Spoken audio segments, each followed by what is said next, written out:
FIR કરવાની હતી તો પોલીસ તે દિવસે સાંજે ઊંઘી ગયેલી, કરી દેવું જોઈએ ને એ લોકોએ.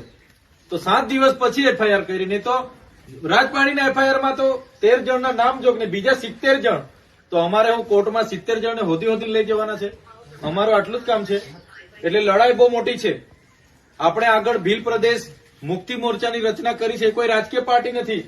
હમણાં અમારા વિસ્તારમાં ભાજપ વાળા એવું છોટા ઉદેપુરમાં બધું કે આ તો ભીલ પ્રદેશ મુક્તિ મોરચા બનાવ્યું છે, બીજી પાર્ટી બનાવી કાઢી છે, હવે આમ આદમીમાંથી નહીં લડે આમાંથી લડશે. એવું નથી લા ભાઈ, આ સંગઠન છે સામાજિક વિચારધારાનું.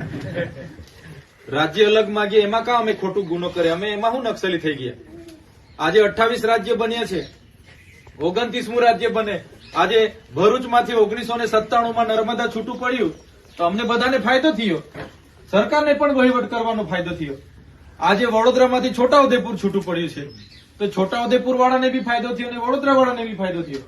તો એવી રીતના અલગ રાજ્ય પડે એમાં તો ક્યાં કોઈને વાંધો વધે? તો એ વિચારધારા આપણે લાવવી પડશે.